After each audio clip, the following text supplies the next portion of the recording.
In today's note, we are going to continue to look at acute triangle trigonometry. And in this lesson, we're going to focus on the sine law again. However, we're going to look at solving for angles. So instead of looking for sides, we're going to be looking for angles. Again, remember with the sine law, we've been dealing with pairs of angles and their corresponding sides. So in this case, this is what I'm referring to. We have the angle A and its corresponding side A, B and little c, and big C. And in our sine law, again, remember our sine law is a ratio of the sine of an angle and its corresponding side, and that all those pairs, that ratio, are all equivalent, or they're all equal to each other. So sine big A over little a equals sine big B over little c equals sine big C over little c. Again, remembering that the capital letters or the big letters represent angles and the lowercase letters represent the sides. Similar to solving for a missing side, in order to solve for a missing angle, you need to be given two sides and one angle. You'll recall that in the last lesson, when we were looking for a side, we were given two angles and one side. Either way, though, you don't have to worry too much about the difficulty of remembering what you're looking for, because it breaks down to the same thing of finding a full pair and a half pair. However, in this case, in the half pair, you'll be dealing with the side and not the angle. You're still only going to be dealing with two pairs at a time, because again, one pair we're not going to worry about. Either there's not going to be any information, or we're not going to be concerned about what information we can solve for. So in the first example, we want to use the sine law to solve for the missing side. In this case, I haven't indicated which side or which angle to solve for, so let's just kind of label them both. So we have missing angle P and Q. If we go through and we start to identify our full pair, we should be able to see that where we have angle R and side R. From there, we can now see, well, do I have half a pair? And in this case, we do, of angle Q and side Q. It's half a pair because I have half the information.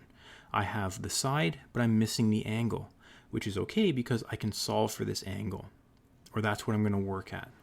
I can't solve for angle P because I don't have any information. I don't have side P, and I don't have angle P, so I can't use anything in that pair. I can't solve for anything in that pair. So, because I'm using angle R, or the R pair and the Q pair, I'm going to write out my sine law. So sine of big R over little r equals sine of big Q over little q. Now I'm going to fill in my information. Sine of big R is 58 degrees over side R, which is 30. Sine Q, I don't know yet, so I'm going to leave it as sine Q over side Q, which is 23. And I'm going to go through the same steps as if I'm solving for a missing side. I'm going to cross multiply first to get rid of these fractions. So we get 23 sine 58 is equal to 30 sine Q. Now I want to solve for my unknown, or isolate my unknown variable. So to get Q by itself, the first thing I want to do is move the 30 over. Because it's multiplied on the one side, when I move it over to the other, it becomes divide. So I'm dividing by 30 when I move it over. So now I have 23 times sine 58 divided by 30 equals sine Q. I can simplify everything on the left side first if I want to make it a little bit easier. So 23 times sine 58 divided by 30 gives me 0.6502 when I round. Again, I do want to round a little bit, but I don't want to round too much, so keep about 3 to 4 decimal places. So I get sine q equals this decimal of 0.6502. And this should look familiar because we have come across things like this before when we've been solving for angles. And we've seen something like this when we used our right angle trig. So in order to get q by itself, I need to remove this sign because this decimal does not make sense as an angle. So in order to remove the sign, I need to do the inverse. And you'll recall from right angle trig that anytime I needed to find an angle, I had to do the inverse of my trig function. So in this case, sine, I need to do the inverse of sine, or when I move sine over, it becomes the opposite, or the inverse. So I move sine over, it becomes sine -1 of 0.6502, and this now is just a calculation. Q's by itself. So again, shift or second function sine. Remember, you have to hit shift and then the sine button to get to sine -1. It's not sine to the power of -1. Again, keep that in mind. So sine -1 of 0.6502. We get 40.6 degrees is our unknown side length, or sorry, unknown angle. And that's how you use the sine law to find a missing angle. So again, the steps are very similar to solving for a missing side. The only difference is once you start isolating for that unknown, you're going to have to use the inverse eventually as your last step to find your angle. And again, you could have done this in a few fewer steps. Back up once before we simplified, you could have moved the sine -1 over, or the sine over, to make it the inverse. Oh, sorry. Trying to save myself some room. So you could have moved that sine over right at the beginning. 23 sine 58 divided by 30. You could have moved that over at the beginning, and if you're comfortable on your calculator, you could have done that in 1 or 2 steps, and then in the end, still gotten the same answer. So again, it's up to you how you do this. If you're a little bit more comfortable, you may want to move it right over at the beginning. Again, it depends on how comfortable you are with your calculator or what your calculator allows you to do. So you may have to do it step by step, simplify, and then do the inverse regardless. But there is that option there to kind of simplify some things, or to kind of use a few less steps. So for B is the same thing, same idea of going through and solving for a missing angle. Find your full pair and your half pair, and then use your sine law to find that missing angle. So I'm going to pause here, give you a chance to try this on your own, and then we'll come back with the full solutions.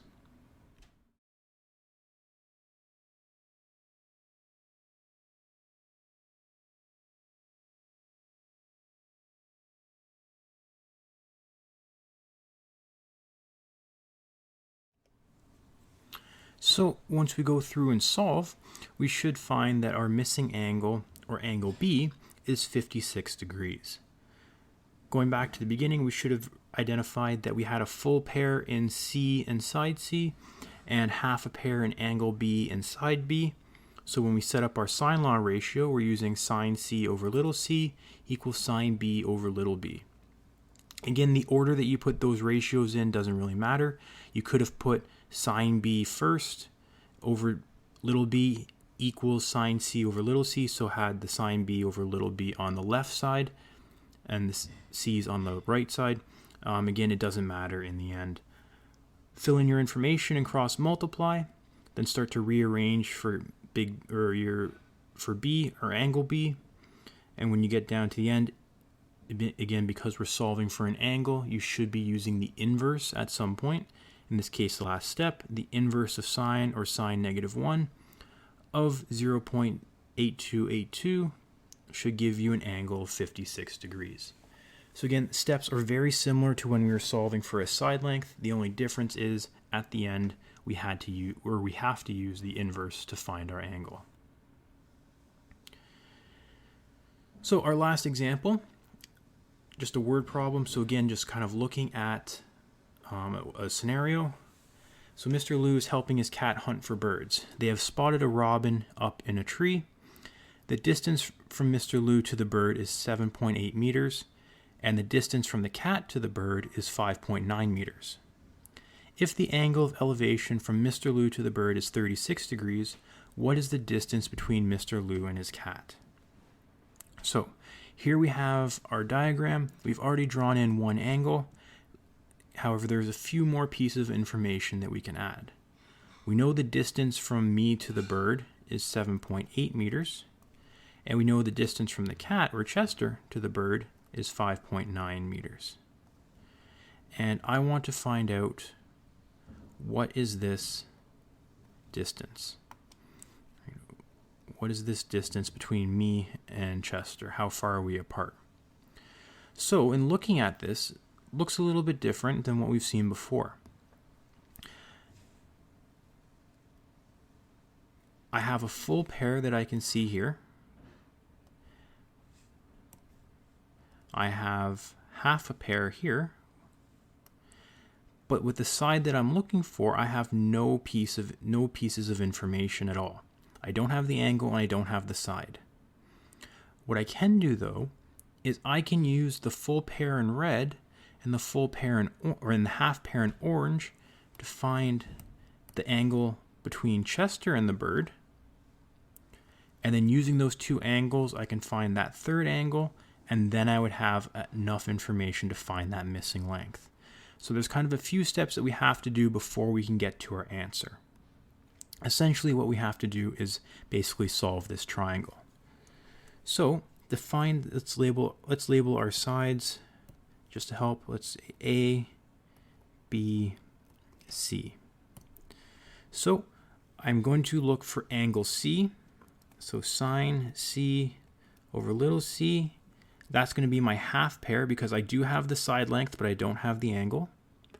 And then for my full pair, I'm going to use sine B over little b because I do have that information. I have the angle and the side. I'm going to fill in now my information. I don't know angle C, but I know that side C is 7.8. Angle B is 36. And side B is 5.9. Cross multiply once we fill in our information.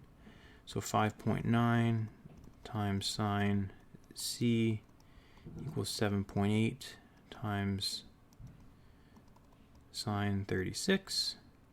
Move the 5.9 over to get C by itself.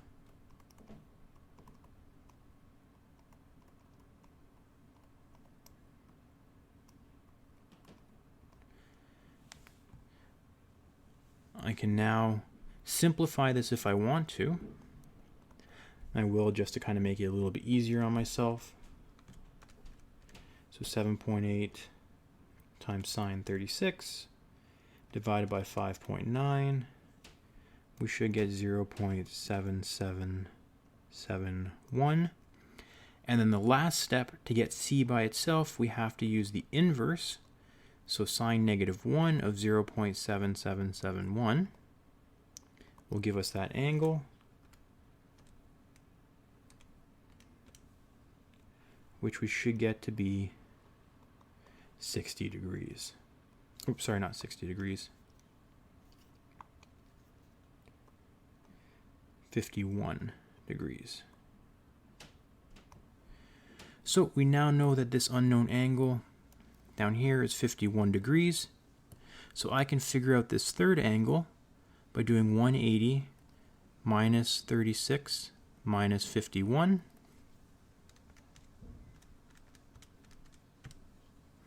And I get that that missing angle is 93 degrees. So I can now use that unknown angle, or that known angle, or angle A, with a full pair to help me find my unknown side. Now, because we have all the information, we could use either C inside C as a full pair or B inside B as my other pair. However, in this case, I'm going to go back and use sine B over little b as my full pair just because I know that information is 100% correct. So yes, even though if I got angle C wrong, it's going to make angle A wrong, which will make angle X wrong regardless of what pair I use. However, I'm just going to feel a little bit more comfortable using B for the angle and the side because, again, that's given to me. But again, if I made the mistake on angle C, it's going to affect my answer either way. So sine B over little b equals sine A over little a because those are the two pairs that we're dealing with. Let's fill in our information. So sine 36 over 5.9 equals sine of 93 over x. After we filled in all our information, cross multiply. X times sine 36 equals 5.9 times sine 93. To get x by itself, I'm going to move the sine 36 over because it's just a number. I end up dividing, so 5.9 times sine 93 divided by sine 36 will give me my final answer. Kind of move this over. And in the end, I could do this all in one step. I could simplify it as well, simplify the numerator, simplify the denominator, and solve for my final answer then, or again, do it all in one step. In the end, I should get, though, basically 10, or in this case, 10 meters. So I should get that the distance, or therefore, the distance is 10 meters between them. So we had to do a few things to find our final answer. We had to use the sine law twice, once for finding an angle, and then again for finding a side length. So again, just an example of more of a word problem. So the hardest part, aside from the sine law, if you're not comfortable with that, just comes down to being able to label the triangle correctly and then figure out how to get or how to find enough information to find our answer. Before we get into kind of a little bit of review, just today's code word for you to fill out on the course quiz. The code word is ice. So today's code word is ice. So again, the main things from this lesson should just be, again, using the sine law to solve for a missing angle. The steps are the same as the previous lesson. Find your full pair and half pair, plug in your information, cross multiply, rearrange or isolate for your unknown variable, and the last step should be using the inverse of sine to find your angle. So again, very similar to the last lesson, except the last step here, we should be doing the inverse of sine to find our angle. And that's basically it for sine law.